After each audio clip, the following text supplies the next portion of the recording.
Evangelho segundo Mateus, capítulo 5, versículo 8. Evangelho de Jesus Cristo, segundo o apóstolo Mateus, capítulo número 5, versículo 8.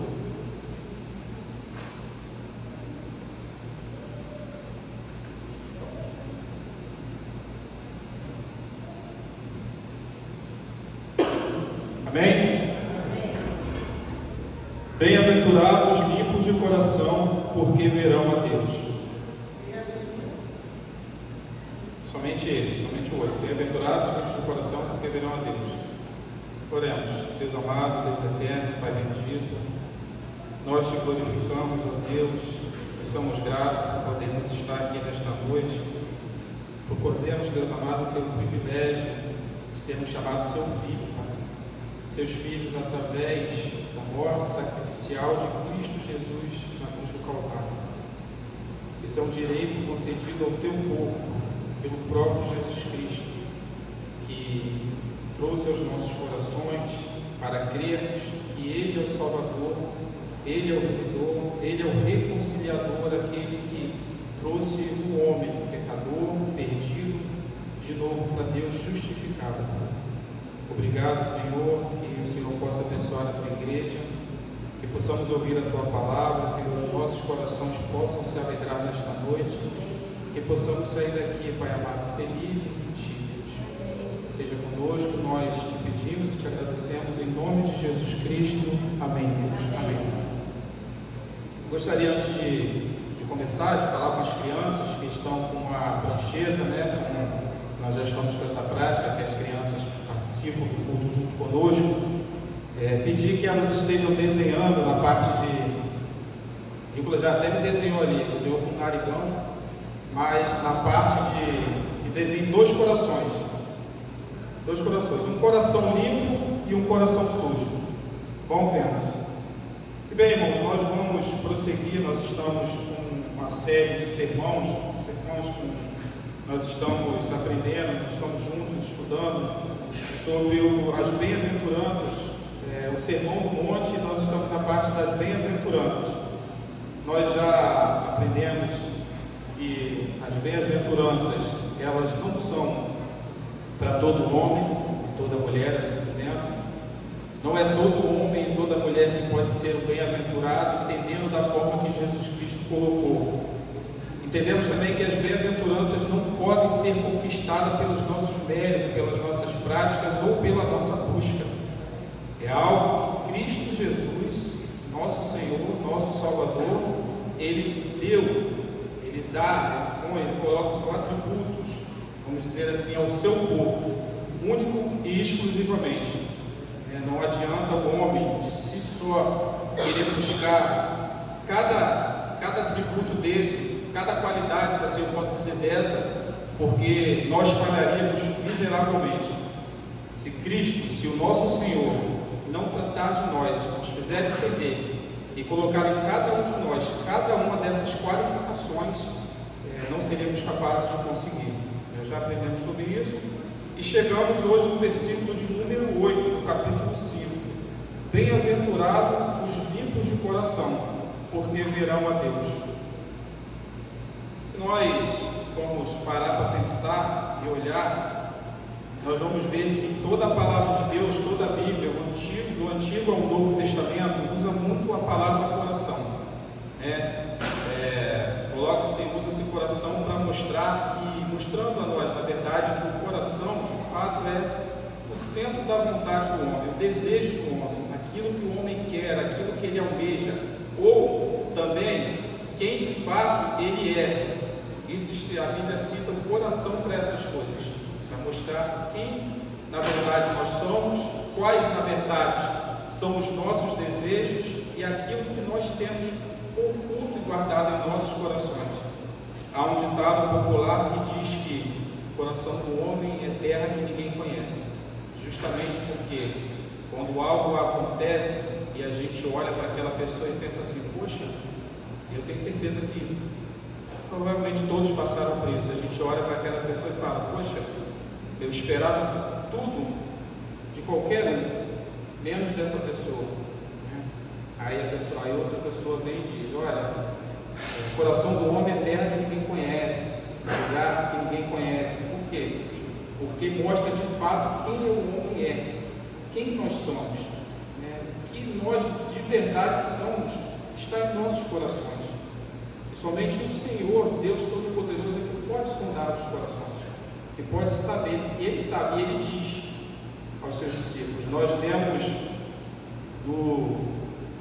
lemos em Mateus, né? E nós vimos o que Jesus fala, Mateus 15, 19, Ele diz do coração do homem, para que a gente entenda, para que nós possamos chegar a essa bem-aventurança, os limpos de corações, em outras traduções, os puros de corações. A gente precisa antes tentar entender o que é o coração do homem caído, o que é o coração do homem sem Deus, o que é o coração daquele que não foi regenerado, daquele que não foi santificado, daquele que não foi chamado por Cristo para a sua glória. O que é o coração dessas pessoas? É o que nós lemos em Mateus capítulo 15, versículo 19. Porque do coração procedem maus desígnios, homicídios, adultérios, prostituição, furtos, falsos testemunhos e blasfêmias. E talvez outra vez você possa pensar, sabe, mas eu conheço pessoas que não são crentes e elas não mostram essas coisas. Elas são pessoas que parecem ser pessoas boas de coração, pessoas que têm um coração bom, são pessoas que praticam boas justiças, são pessoas que ajudam com esmolas aos necessitados, mas a gente tem que sempre partir do princípio de qual a motivação que leva as pessoas a fazer essas coisas. A primeira motivação é a justiça própria, o ato de se sentir justo, de se sentir bom, de se sentir honesto. Eu faço porque eu sou honesto, eu faço porque eu sou bom, eu faço porque eu me compadeço das pessoas. Só que nós, povo de Deus, povo da aliança, entendemos através da palavra de Deus que nós fazemos todas as nossas atitudes não são para nós mesmos. Tudo aquilo que nós fazemos, toda obra de justiça, todo fruto que nós damos é para a glória de Deus. A motivação que a Bíblia nos ensina e que nós temos que ter nos nossos corações e que Deus coloca nos nossos corações é que tudo aquilo que nós fazemos é para a glória de Deus. Porque se nós fôssemos fazer para mérito próprio, para algo de benefício, para poder entender que eu sou justo ou que eu sou bom, novamente eu vou usar a expressão que eu usei no começo, nós falharíamos miseravelmente. É bem certo que isso aconteceria. Porque do coração do homem vem essas coisas: soberba, altivez, se sentir melhor. E é isso que Jesus está mostrando aqui em Mateus capítulo 15, 19. Como é o coração do homem sem Deus? Do coração do homem provém todas essas coisas. Do coração do homem ele tem guardado todas essas coisas. E por mais que ele lute para não sentir esses desejos, por mais que ele queira não sentir esses desejos, adultério, homicídios, prostituição, furtos, de certa forma ele sempre tem esses desejos dentro dele. E o grande problema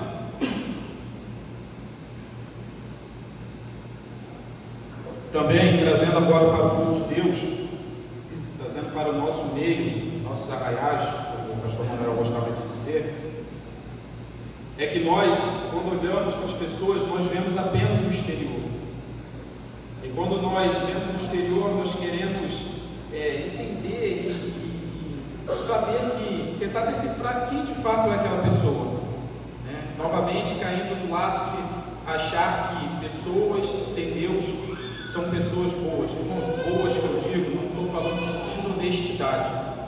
Eu estou falando boa no sentido bíblico, de viver de fato para a glória de Deus, de viver de pessoas regeneradas, daquelas que foram chamadas pelo Senhor. E Cristo, quando ele, todo o seu ensinamento nos evangelhos, quando ele conversa com os seus discípulos, os seus apóstolos, ele sempre mostra para eles que o pior que se pode enfrentar, de onde se pode ter um homem, algo que pode pode ser pior na vida de um homem é a hipocrisia. É querer mostrar aquilo que ele não é. É buscar das pessoas uma admiração de algo que ele não faz. E nós vemos em todo o Evangelho isso sendo Jesus usando os fariseus, Jesus dando nome aos bois, Jesus citando quem são essa classe de pessoas que cometem que tem esse tipo de atitude, que tem esse tipo de prática, que pratica algo exteriormente, mas que por dentro estão cheios de impurezas, que por dentro não tem prazer naquilo que faz. São hipócritas, mentirosos, corações que não foram regenerados por Jesus Cristo. Jesus usa diversos exemplos dos fariseus para mostrar como suas atitudes externas eram diferentes dos desejos internos, revelando de fato o que estava em seus corações. Se nós lermos aqui Mateus capítulo 23, versículo 5, depois do versículo 25 ao versículo 28, eu vou ler para a igreja. Mateus capítulo 23, versículo 5. Ai de vós, escribas e fariseus, hipócritas, porque limpais o exterior do copo e do prato, mas estes por dentro estão cheios de rapina e de intemperança. Fariseu cego, limpa primeiro o interior do copo, para também o seu exterior fique limpo. Perdão, eu estou desde a semana retrasada com a garganta ainda ruim. Mas enfim, o que Cristo está nos mostrando? O que Cristo estava dizendo para os fariseus? Nós sabemos quem eram os fariseus. É um grupo religioso muito conhecido pela igreja, porque a Bíblia nos Evangelhos cita muito sobre eles. Os fariseus eram religiosos que gostavam de mostrar ao povo uma justiça, uma condição da lei, que eles cumpriam a lei. Eles achavam que podiam cumprir a lei na sua essência. Eles achavam que eles eram, pelo conhecimento que eles tinham da lei, eles eram melhores do que as pessoas.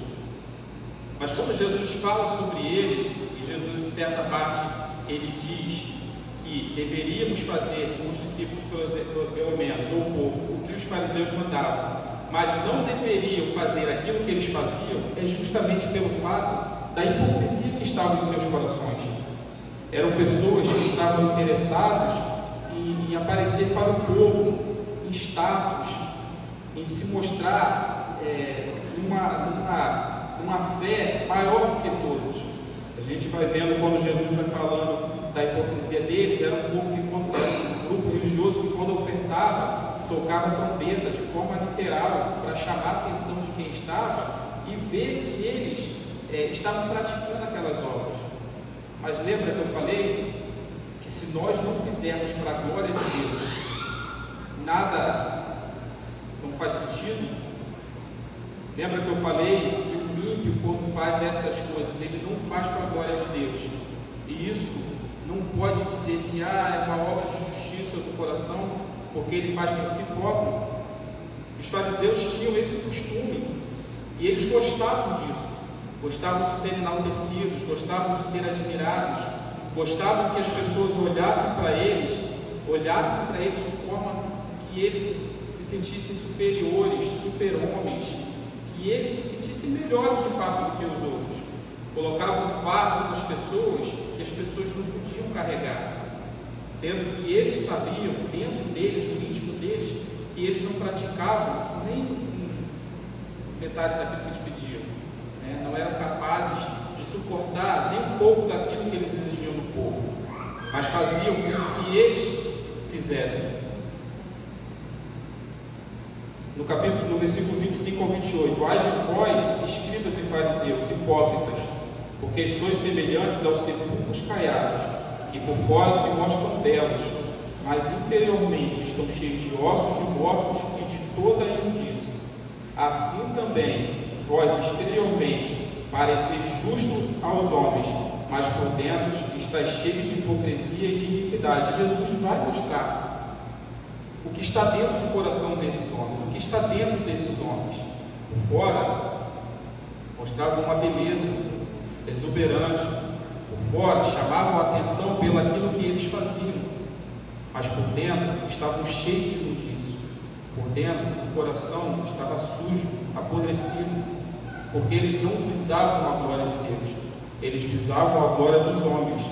Mateus capítulo 6, versículo 1: guardai-vos de exercer a vossa justiça diante dos homens, a fim de serem vistos por ele. De outra sorte, não tereis galardão junto do vosso Pai Celeste. Meu irmão, esse é o coração do homem que não teme a Deus. Esse é o coração do homem que não visa a glória de Deus. Ele busca reconhecimento, ele busca atenção para si, ele busca o olhar do povo para ele busca aquilo que pertence a Deus para ele, que é a glória do próprio Deus. E é isso que Jesus vai mostrando e vai falando no interior. A nossa mudança, quando nós somos chamados por Deus ao Evangelho, a nossa mudança não é uma mudança que ocorre de fora para dentro. Não é uma mudança que começa no exterior, como nós pensamos, na verdade, como algumas pessoas pensam. Mas é uma mudança que começa de dentro para fora. É uma mudança que vai limpando os nossos pensamentos, mudando os nossos pensamentos, as nossas atitudes, aquilo que nós somos, o desejo dos nossos corações, todos os planos que nós fazemos para nós mesmos, tudo aquilo que a gente almeja, tudo aquilo que a gente é capaz de abandonar pelos nossos desejos. Eu olho para a igreja, a gente olha para a igreja e a gente começa a entender que o coração do homem, mesmo dentro da igreja, o coração dos fariseus, mesmo conhecendo a lei de Deus, mesmo conhecendo os profetas, os patriarcas, era um coração que não visava a glória de Deus, virava a glória própria. Se nós olharmos para os dias de hoje, irmãos, para dentro da igreja, da nossa igreja, toda a igreja no todo, nós vamos ver que o que os nossos jovens são ensinados, o que as nossas crianças são ensinadas. Primeiro eles, primeiro os seus planos, primeiro os seus desejos. Os jovens são capazes de largar a igreja porque eles têm que passar um período estudando. Eu não estou falando aqui que não tem que estudar, mas eles olham sempre para o futuro deles aqui na terra e nunca para o futuro deles no céu. Eles olham e almejam: preciso fazer uma faculdade, preciso depois da faculdade arrumar um emprego, preciso ganhar experiência, preciso agora chegar e galgar aquilo que eu almejei a minha vida toda, aquilo pelo que eu me preparei a minha vida toda, me tornar uma pessoa bem-sucedida. E o grande perigo disso, quando nós olhamos, é porque de fato ali mostra o desejo do coração dessas pessoas. Eu não estou falando novamente, irmão, de não estudar, mas eu estou falando que eles são capazes de abrir mão de tudo, de abrir mão da comunhão, de abrir mão de estar aqui, de abrir mão do tempo com Deus, da comunhão com os santos, do chamado aos pecadores, do Evangelho, porque eles traçaram uma meta de vida para eles.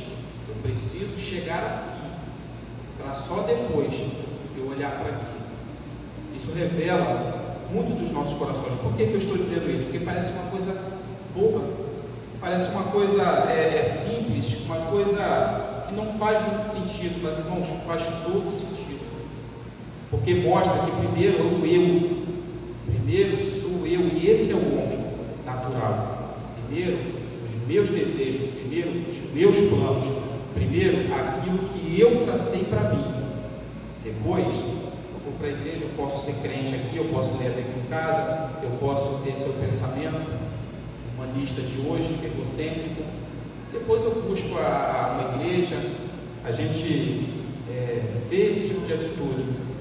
Outra coisa que é combatida por toda a Escritura, mas é o que nós mais vemos dentro da igreja, que também está dentro do coração do homem, dentro do coração do homem que não visa a glória de Deus, que não vive para a glória de Deus. É a teologia da prosperidade. Por que algo que é combatido, toda a palavra de Deus, tem tanto tempo que existe e perdura até os dias de hoje? Porque é aquilo que o homem busca. Aonde está o teu tesouro, onde está o teu coração, está o teu tesouro. É isso que o homem busca, é isso que ele quer. Eu quero Deus, eu quero a igreja, eu quero estar aqui, mas eu quero uma vida boa, sou filho de Deus, eu quero dinheiro, eu quero riqueza, eu quero casa, eu não quero passar aperto. Acredito que todos que estão aqui nessa noite sabem o que é passar aperto, sabem o que é passar dificuldade, mas sabem também pela experiência que o Espírito Santo nos traz, o que é confiar em Deus, porque Ele prometeu para a gente coisas que essa vida não pode nos oferecer. Mas as pessoas olham para essa teologia combatida pela palavra de Deus, a teologia da prosperidade, e o coração dela está naquilo. O pastor Paulo Júnior, ele dá um exemplo que eu ouvia muitos e muitos anos, quando eu estava chegando na igreja presbiteriana. Ele não é um pastor presbiteriano, para quem não conhece, mas eu ouvi. E ele fala sobre isso, porque nós colocamos muito a culpa nos líderes, né, nos lobos, nos falsos mestres, né, que enganam essas pessoas. Mas ele diz um exemplo, mas ele dá um exemplo que muda toda a perspectiva, muda todo o nosso olhar. Ele diz assim: quem é pior? Aquele que pede 100 dizendo que Deus vai te dar 1000, ou aquele que dá 100 para ganhar 1000? O coração dos falsos mestres e daqueles que estão lá define muito quem são eles, mostra onde está o coração deles. Ele coloca no mesmo balaio, ele coloca no mesmo, equipara no mesmo patamar, e é verdade, porque um pede 100 dizendo que Deus vai te dar 1000 e você dá 100 para ganhar 1000. O teu coração está cheio daquilo. As pessoas pensam que estão buscando a Deus, quando na verdade elas estão buscando benefício para elas próprias. É por isso que nós, a Igreja Reformada, acreditamos que Deus nos chamou, que Ele nos trouxe para a tua glória e para a tua graça, porque de nós mesmos, se dependesse de cada um de nós não viríamos. Os nossos corações corruptos, enganosos, nos levariam para diversas outras coisas. Jeremias, capítulo 17, versículo 9: enganoso é o coração, mais do que todas as coisas, e desesperadamente corrupto, quem o conhecerá? Desesperadamente corrupto. Mostra, de fato, o coração do homem caído, os nossos corações, antes de nós sermos chamados pela graça de Deus, antes de conhecermos o Evangelho. A Bíblia não pode errar, irmãos, a Bíblia é infalível. O coração do homem que não visa Deus, o coração do homem que não foi chamado por Deus, é desesperadamente corrupto. O que isso quer dizer? Ele é desesperadamente corrupto, ele está a todo tempo se corrompendo. Quando a gente fala de corrupto, a gente pensa nos políticos, mas é corrupto como no contexto aqui, porque por qualquer coisa estamos abandonando a Deus, por qualquer coisa estamos deixando a Deus. O nosso coração, o coração do homem, e nós precisamos fazer essa introspecção, precisamos olhar para dentro de nós. Por qualquer coisa nós estamos deixando a Deus, por qualquer coisa nós estamos abandonando a Deus, por qualquer coisa eu não vou ao culto porque eu tenho que fazer outra coisa, eu não vou ao culto porque eu vou a uma festa, eu não vou ao culto porque eu vou no shopping, eu não vou ao culto porque eu vou ver um jogo. Irmãos, eu digo isso porque eu passei por isso, eu fiz isso, eu tive essas atitudes muito tempo como cristão. Deixar de vir ao culto porque eu tenho que ir para o aniversário, deixar de ir ao culto porque eu vou ao shopping, deixar de ir ao culto porque eu fui participar de algo, se corrompendo, se deixando de estar no dia do culto, no dia santo do Senhor, no dia da santa convocação, no dia do Senhor, domingo, para estarmos fazendo aquilo que é agradável a nós. O que é isso se não é o coração se corrompendo? O coração deixando de vir para Deus, de agradar a Deus, de se sentir alegre por estar na presença de Deus com a igreja, entoando a Ele louvores, orações, fazendo as petições, louvando ao Senhor, sentindo mais prazer em estar em outro lugar que não seja na casa do Senhor. E eu também fiz isso, irmãos. E se Deus não trata dos nossos corações, nós vamos ver isso mais à frente, se Ele de fato não é aquele, o agente em que limpa os nossos corações, se nós não olhamos para isso, vamos continuar tendo essas práticas, fazendo essas coisas e achando que está tudo bem. Foi só um culto que eu perdi, foi só um dia que eu não fui, Foi só algo que eu deixei de fazer, porque eu fui prestigiar, porque eu fui me alegrar, porque eu fui fazer desesperadamente corrupto, desesperadamente abandonando os princípios de Deus, deixando de agradar a Deus, deixando de viver para Deus, desesperadamente abandonando a Deus. O coração do homem, em decorrência da queda, é desesperadamente corrupto, enganoso e maligno. Salmo, capítulo 36, versículo 1 e 2, diz assim: há no coração do ímpio a voz da transgressão, não há temor de Deus diante dos seus olhos, porque a transgressão lhe lisonjeia a seus olhos, e lhe diz que a sua iniquidade não há de ser descoberta, nem detestada. Há no coração do ímpio a voz da transgressão, não há temor de Deus diante dos seus olhos, porque a transgressão lisonjeia seus olhos e lhe diz que a sua iniquidade não há de ser descoberta nem detestada. Eu não falei dos vazios, daquilo que estava de fato dentro dele, do coração dele. Esse é o coração do ímpio. Esse é o coração que nós não conhecemos. Ou melhor, que nós conhecemos porque a Bíblia nos diz. Esse é o coração do homem corrupto. Ele pensa as mais terríveis atrocidades. Ele é capaz das mais terríveis atrocidades. E ele diz para ele mesmo, né, a sua iniquidade não há de ser descoberta. Ninguém me conhece por dentro, ninguém sabe que eu sou por dentro. Importa é o que eu sou por fora para eles. As pessoas vão me tratar, vão me ver o que o meu exterior mostra, e a minha iniquidade não será descoberta, nem detestada. Sabe por quê, irmão?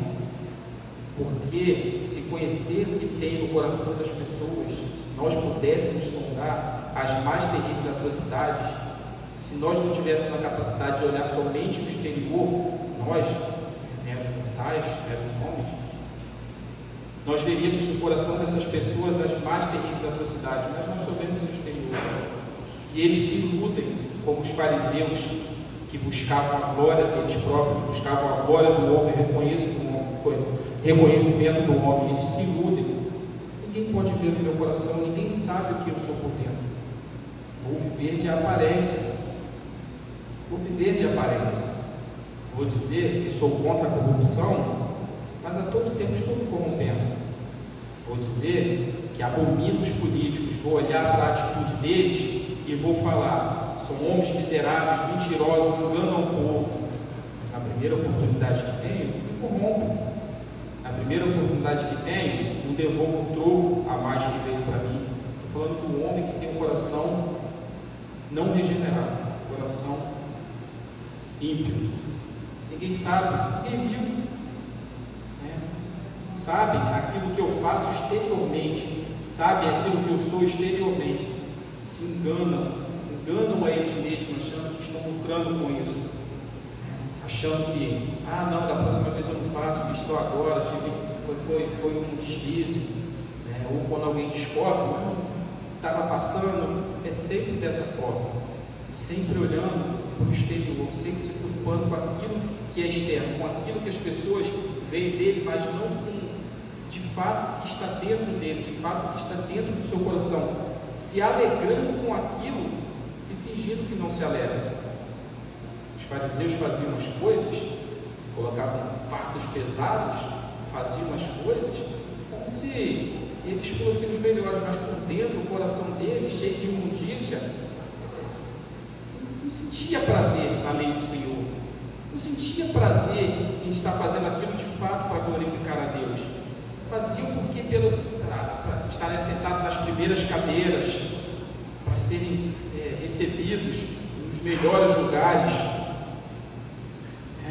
Eles queriam essa glória, mas o coração estava imundo, apodrecido, porque eles faziam, mas não sentiam prazer naquilo que faziam, não era prazeroso, não era para a glória de Deus. E eu quero dizer assim, qual é o destino do coração. Qual é o destino daqueles que têm o coração assim? Qual o destino daqueles que têm o coração com essas características que eu disse aqui? Muito poucas, porque a Bíblia vai falar muito, mas muito mais. Eu peço aos irmãos que abram comigo em Apocalipse 22, versículo 14 e 15. Apocalipse 22, versículo 14 e 15.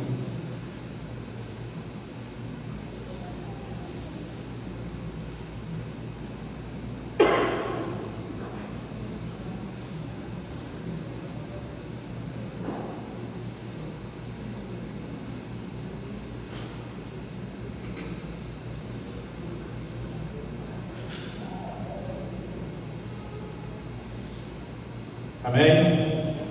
Diz assim: bem-aventurados aqueles que lavaram as suas vestiduras no sangue do Cordeiro, para que lhe assista a direita a árvore da vida e entrem na cidade pelas portas. Esses são aqueles que tiverem suas vestes lavadas. Agora, aqueles que têm o coração puro, fora ficam os cães, os feiticeiros, os impuros, os assassinos, os idólatras e todos aqueles que amam e praticam a mentira. Qual é? O que está no coração do homem? Que nós lemos aqui no começo da mensagem. O que é que está no coração do homem? Que diz em Mateus, do homem não regenerado, do ímpio. Mateus capítulo 15, versículo 19.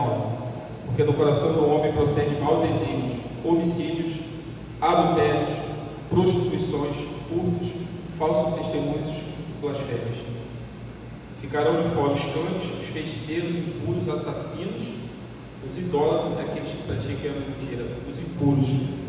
Essas qualidades, essas qualificações, esses atributos que nós lemos aqui, são daqueles que têm o coração puro, são daqueles que são puros, pessoas que não foram purificadas pelo poder da palavra de Deus, pelo sangue do Cordeiro.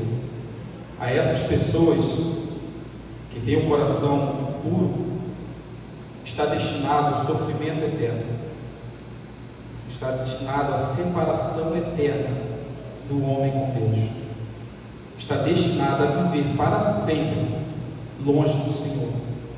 Se o nosso coração estiver assim, precisamos fazer uma introspectiva. Não é algo que eu consiga por mim mesmo buscar, mas é algo que eu devo pedir a Jesus Cristo: purifica o meu coração, Senhor. Porque o salmista pede isso. Se nós olharmos para Davi, até quando ele pecou no Salmo 51, todo o tempo a gente vê. Eu estava pesquisando para essa mensagem, vi bastantes salmos de Davi. Em todo momento ele está clamando a Deus: purifica, Senhor, o meu coração, limpa, Senhor, o meu coração. Se o meu coração, meus irmãos, se os nossos corações não estão assim, se não for purificado, se os nossos desejos, nós aprendemos hoje na escola dominical, o homicida não é aquele simplesmente que dá um tiro ou uma facada em alguém, mas se você odeia o seu irmão, você é homicida. Adúltero não é aquele que trai a mulher ou que trai o marido apenas fisicamente, mas se você olha com um olhar impuro, você já cometeu adultério, ou seja, é o desejo do coração, é a vontade de fazer. Às vezes você até não faz, né?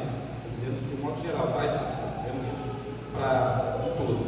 Às vezes as pessoas até não fazem. O ímpio que não conhece a Deus, às vezes ele até não faz e se gloreia por não fazer, mas o coração dele é cheio de vontade, é cheio de desejo de fazer essas coisas. Precisamos pedir que sempre que Deus ele limpe os nossos corações, como fazia Davi, os salmos, nas suas orações.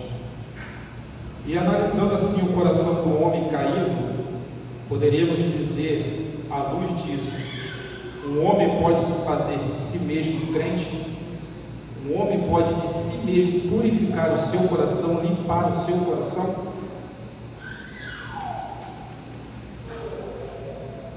Certamente não.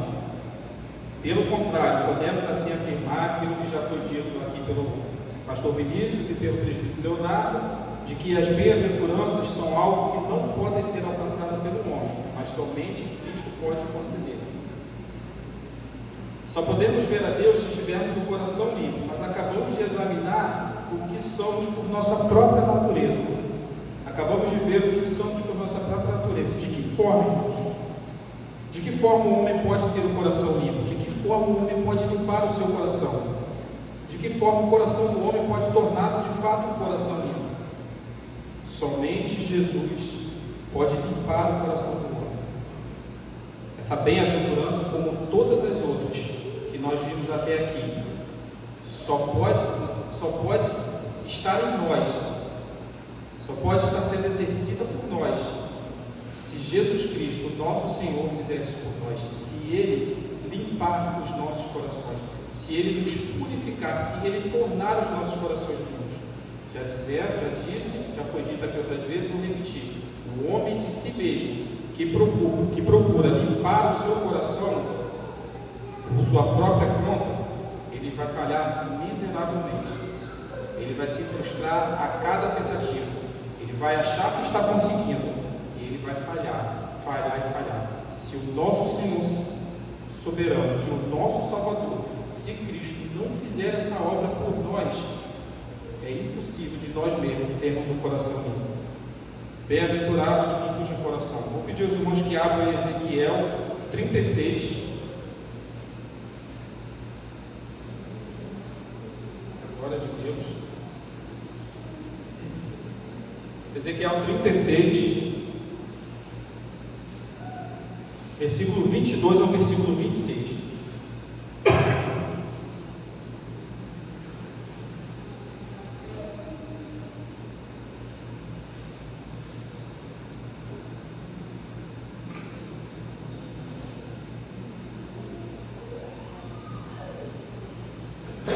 Ezequiel 36, do 22 ao 26, também?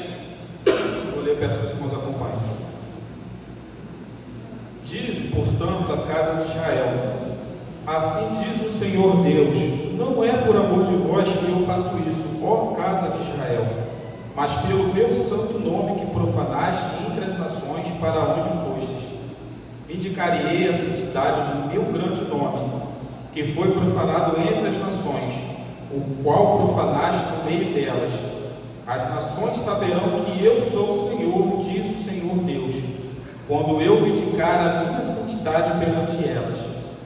Tomar-vos-eis de entre as nações e vos congregarei de todos os países, e vos trarei para a vossa terra. Então aspergirei água pura sobre vós, e ficarei purificado de todas as vossas imundícias, de todos os vossos ídolos vos purificarei. Dar-vos-ei coração novo, e porei dentro de vós espírito novo. Tirarei de vós um coração de pedra, e vos darei coração de carne. Por 27 também. Porei dentro de vós o meu espírito, e fareis que andeis nos meus estatutos, guardeis os meus juízos e os observeis. Há um contexto histórico nessa questão aqui em Ezequiel, coração de pedra, mas nós não vamos entrar nesse contexto. Mas o que nós podemos ver e dizer é que a promessa de Deus é de transformar o coração do seu povo. A gente for pegar todo o contexto do povo de Deus, da antiga aliança, a gente vai ver que eles estavam sempre com o coração dividido. E muitas das passagens que nós temos no Antigo Testamento, dos profetas, reis, nós vamos perceber que o povo de Deus, o povo da aliança, o povo escolhido, chamado por Deus, muitas das vezes eles estavam com o coração deles dividido. Em muitas ocasiões eles não deixavam de adorar a Deus, entre aspas. Eles não deixavam de cultuar, de fazer sacrifícios a Deus. Mas eles também estavam cultuando e fazendo sacrifício nesse mesmo momento a outros deuses. Eles estavam sempre com o coração deles dividido entre Deus e os outros deuses que eram apresentados. Toda vez que Deus, para castigar o seu povo, permitir que o seu povo fosse levado cativo para uma terra estranha, eles não tinham dificuldade para começar a adorar os deuses dessa terra estranha. E eles não tinham dificuldade para trazer, quando Deus libertava o seu povo, de trazer de volta, para trazer essas práticas para dentro dos próprios arraiais, de forma de quando eles estavam nessas terras estranhas, o nome de Deus era blasfemado. O nome de Deus, o Léo falou sobre isso aqui de manhã, na escola dominical também. O nome de Deus era colocado em xeque, o nome de Deus era, perdoe a expressão, mas o nome de Deus era jogado na lama. Porque o povo de Deus sempre estava com o seu coração dividido. Mas Deus faz uma promessa, e é nisso que eu disse para os irmãos que somente Jesus pode preparar o coração do homem, é dentro desse povo dividido, é dentro desse povo que está, ora querendo adorar a Deus, ora adorando a outros deuses, ora colocando o nome de Deus em xeque, né? Desprezando o nome do Senhor, fazendo com que as nações desprezassem o nome do Deus Todo-Poderoso, que até elas temiam há tempos atrás, quando ouviam falar de como o povo de Deus, por exemplo, havia sido libertado do Egito, do cativo do Egito. E Deus mostra que se Ele não agir no coração do homem, né, se Deus não agir no coração do homem, se Ele não transformar o coração do homem, de fato, em momento nenhum, o homem por si só poderá ter o seu coração transformado. E Ele diz: apregerei água pura sobre vós, ficarei purificado de toda a vossa imundícia, de toda a podridão que vocês têm, de toda a podridão que vocês se tornaram. É o próprio Deus quem lava, irmãos, é o próprio Deus quem purifica, é o próprio Deus quem santifica. E porém dentro de vós, dado esse coração, de todos os vossos, como disse, e de todos os vossos ídolos, o coração do homem é uma fábrica de ídolos. O nosso coração é uma fábrica de ídolos. Eu disse que o coração do homem é desesperadamente, eu disse não, a palavra de Deus diz que o coração do homem é desesperadamente corrupto. Em todo momento a gente está se corrompendo por um ídolo diferente. Até mesmo dentro da igreja nós estamos nos corrompendo às vezes por ídolos que nós criamos. Dá-vos coração novo, porém dentro de vós um espírito novo. Tirarei de vós um coração de pedra e vos darei um coração de carne. A promessa: porém dentro de vós, versículo 27, o meu espírito, e farei que andeis nos meus estatutos e guardeis os meus juízos e observeis. O homem só pode andar nos estatutos de Deus e guardar a palavra de Deus se o próprio Deus purificar os nossos corações, se o próprio Deus fizer essa obra por nós. E Ele faz, irmãos, porque é promessa, que o nosso Deus cumpre as suas promessas. Quem gosta de ouvir, de receber promessas, eis uma promessa maravilhosa para as nossas vidas, de que nós teríamos o nosso coração purificado pelo nosso Senhor e Salvador. No Salmo que nós lemos, 86, no versículo 11, Davi diz: ensina-me, ou melhor, voltando a falar ainda sobre dois pensamentos para finalizar, eu anotei aqui que eu lembrei de Elias, mostrando que o povo sempre estava dividido entre Deus e os ídolos, entre o Deus do momento e o Deus eterno, o coração sempre dividido. Nós temos a declaração de 1 Reis, capítulo 18, versículo 21, que mostra que o povo está em dois pensamentos, quando Elias chama a atenção do povo e diz: por que titubeais em dois pensamentos, em dois caminhos? Se Deus é Deus, adorai-o. Se Deus é Baal, adorai a Baal. Por que vocês estão divididos? Por que o coração de vocês está dividido entre Deus e Baal? É simples. Se Deus é Deus, adorai-o. Mas se Deus é Baal, adorai nós. Não tem que estar dividido. Mostrando, irmão, que o nosso coração, ele está sempre querendo dividir Deus, desesperadamente dividir Deus com algo. Eu amo a Deus, mas eu amo fazer isso aqui. Eu amo a Deus, mas eu vou deixar de estar na presença dele com os meus irmãos, na assembleia, no culto, no chamamento, para fazer outra coisa. Eu amo a Deus, mas eu também quero isso aqui, eu não quero abandonar isso aqui. E se Deus quiser, mostrando para nós que o nosso coração, limpo, purificado, ele vai se agradar, estar satisfeito, feliz com Deus, somente com Deus. O nosso coração tem a tendência a querer estar dividido entre adorar e obedecer a Deus e aos prazeres da carne. Não, vou ler Salmo, perdão, Salmo que nós lemos. Ensina-me, Senhor, o teu caminho e andarei na tua vontade. Dispõe o coração para só temer o teu nome. O nosso coração tem a tendência a querer estar dividido entre adorar e obedecer a Deus e os prazeres da nossa carne. O salmista, entendendo isso, orou ao Senhor pedindo que lhe dispusesse, ou seja, desse disposição ao seu coração para só temer o teu nome. Ou seja, Um coração disposto a agradar somente a Deus. Ele pede a Deus porque entende que dele mesmo não conseguirá. Foi o que eu disse aqui e é o que a Bíblia nos afirma, de nós mesmos não conseguiremos.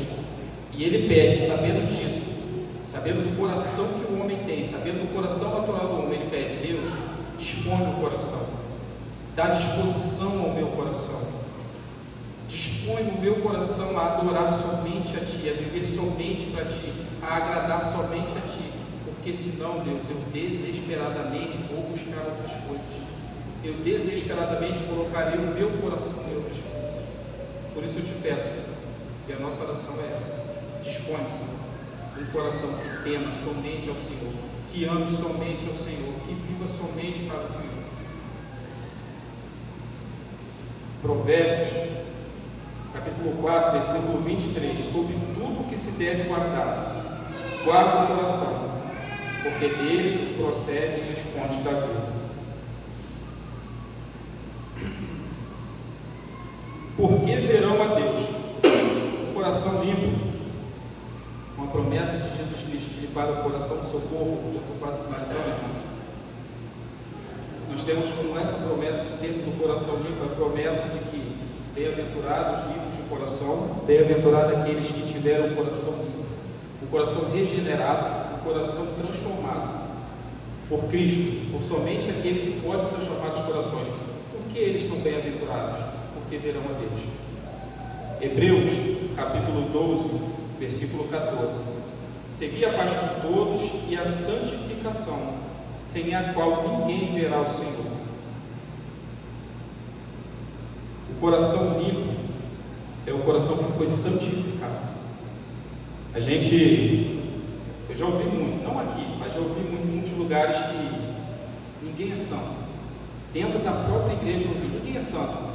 Essa expressão é comum para como o homem quer mostrar uma justiça maior do que a dos outros. Não, ninguém é santo, né? Eu já vi pessoas pregando: olha, irmão, e falando: olha, irmãos, eu não sou santo.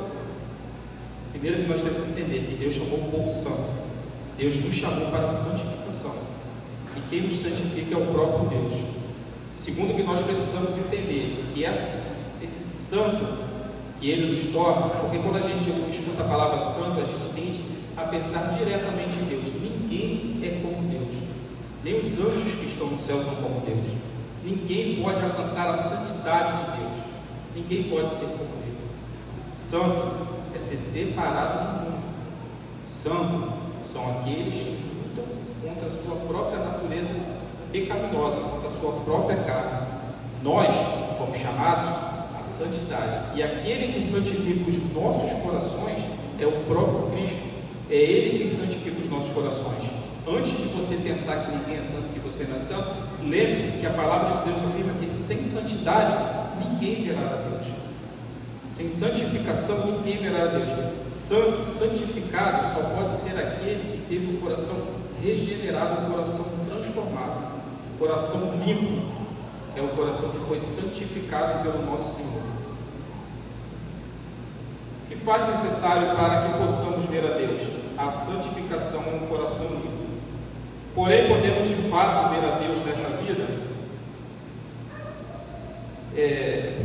Por que eu botei aqui, porém, podemos de fato ver a Deus nessa vida? Vou tentar explicar. Se nós olharmos todas as bem-aventuranças, elas são promessas que incorporam. Bem-aventurados que choram, porque serão consolados. Aquele que ele vê o seu estado de miséria, o homem que ele é, quem ele é por dentro, quem de fato ele é, a sua miséria, ele chora em prol disso. Mas a promessa seguinte é que ele será consolado. De que forma o homem que chora, dada a sua miséria, dado ao seu estado de pecador, dado aquilo que ele sabe que é a recompensa do pecado, que é o fogo eterno, o inferno, que é o afastamento de Deus para todo sempre, de que forma ele pode ser consolado? Através do Evangelho de Jesus Cristo. Nós olhamos para o nosso estado de miséria, nós choramos diante do nosso estado de miséria, mas nós temos um consolo, que é o Evangelho de Jesus Cristo, de que sobre ele seria lançado os nossos pecados, nós seríamos perdoados. Choro diante do meu estado. Me entristeço diante de quem eu sou, pecador, das ofensas que eu faço a Deus Todo-Poderoso. Me consolo quando conheço o Evangelho de Jesus Cristo, de que Ele mesmo me leva a esse estado de reconhecimento de quem eu sou, e Ele mesmo me promete que não dará a mim aquilo que eu preciso, aquilo que eu mereço, antes concederá a mim graça. Deus nos consola. Choramos, mas bem-aventurados aqueles que choram, dada a sua necessidade ou o seu estado, porque serão consolados. Mas a grande pergunta é, usei esse exemplo, nós poderemos ver a Deus, porque a promessa é, bem-aventurados os limpos de coração, os puros de coração, porque verão a Deus. Nós poderemos ver a Deus nessa vida? Eu vou usar aqui, irmãos, essas são as palavras do Dr. Martin Lloyd-Jones no seu livro Estudo no Sermão do Monte sobre isso. Eu vou ler aqui o que ele escreve sobre nessa questão. Tal como sucede a todas as demais bem-aventuranças, essa promessa é parcialmente cumprida ainda nessa existência terrena. Em certo sentido, há uma visão de Deus enquanto ainda estamos nesse mundo. Os crentes podem ver a Deus em um sentido que ninguém mais pode fazer.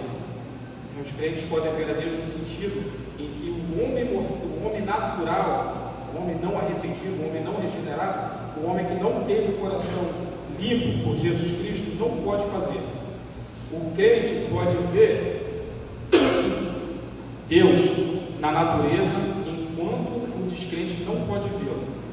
O crente pode ver Deus nos acontecimentos da história. Há uma visão que é possível aos olhos da fé, que é desconhecida aos outros. Porém, existe também um outro modo de sentir que Deus está próximo, de conhecê-lo, de regozijar-se com sua presença. Você deve estar lembrado do que se lê a respeito de Moisés naquele grande capítulo 11, as epístolas aos Hebreus. Moisés ficou firme, como quem vê aquele que é invisível. Hebreus capítulo 11, versículo 27. Isso também faz parte do quadro, sendo algo possível mesmo na vida presente. Bem-aventurados limpos de coração, posto sermos imperfeitos, desde agora podemos asseverar que vemos a Deus nesse sentido. Estamos vendo aquele que é invisível. E ainda outra maneira de se ver Deus é através da nossa experiência em suas graciosas atividades conosco. Não é verdade que dizemos que podemos ver a mão do Senhor nisto ou naquilo? Isso também faz parte da visão de Deus. O que ele está querendo dizer? Que nós estamos vendo Deus corpo físico? Não. Mas nós que tivemos o coração limpo, nós que fomos regenerados, nós que fomos santificados, podemos dizer e afirmar que vemos Deus de uma forma que os ímpios não podem afirmar. De que forma é essa? Nós vemos Deus em todas as coisas. Podemos ver Deus na natureza. Quando a gente para, o cristão verdadeiro, quando ele para diante de um lugar muito belo, ele olha e ele consegue ver a Deus, porque ele consegue ver o Criador daquelas coisas. Quando algo difícil está acontecendo na tua vida, que parece que até é impossível de se resolver e se resolve, o que você diz? Eu pude ver a mão de Deus atuando em meu favor nessa situação, de forma parcial, não na sua integridade, mas de forma parcial. Os lavados, os regenerados, aqueles que foram purificados, entendem que todas as coisas que acontecem nessa terra, nós podemos ver a Deus através dessas coisas. É dessa maneira que, de forma parcial, ainda nessa vida, a promessa se cumpre, de que verão a Deus, que nós possamos ver a Deus. E para finalizar, irmãos, o primeiro e o maior dos mandamentos, que está em Deuteronômio, capítulo 6, versículo 5: amarás, pois, o Senhor teu Deus de todo o coração, de toda a tua alma, de toda a tua força. Apenas com o coração limpo podemos observar o primeiro e o maior mandamento. Só podemos observar o primeiro e o maior mandamento, que é amar a Deus de todo o nosso coração, de toda a nossa alma, de toda a nossa força, se nós tivermos o coração, se os nossos corações de fato estiverem limpos. Porque se eles não estivessem, nós sempre vamos estar divididos. Deus estará ora em primeiro lugar, ora em segundo, ora em terceiro, ora em lugar nenhum. Observar esse mandamento só pode ser cumprido em nós se os nossos corações forem lavados pelo sangue do Cordeiro, pelo sacrifício de Cristo, sabendo que é o próprio Cristo que opera em nós essas coisas, é o próprio Cristo que faz em nós essas coisas. Ter o coração limpo, meus irmãos, é ter o coração santificado. Ter o coração limpo, o coração puro, é ter o coração regenerado por Cristo Jesus. Ter o coração limpo são aqueles que tiveram um encontro, vindo Cristo até nós e nos salvado dos nossos próprios pecados. É Ele quem faz por nós isso, é Ele que limpa os nossos corações. Não são os nossos atos, não são porque nós somos bons, não são porque, fulano de tal não é crente, mas tem um coração muito bom, não tem, fulano de tal não tem. Se ele não entender que tudo que ele faz para a glória de Deus, porque o próprio Deus fez por ele isso, ele encontra-se no estado de miséria, que ele mesmo, dependendo dele mesmo, nunca vai conseguir reconhecer. Mas glória nós damos a Deus porque Ele nos chamou, começou a boa obra em nós, há de terminar, nos santificou, nos purificou, e é por eles que nós estamos aqui. Amém?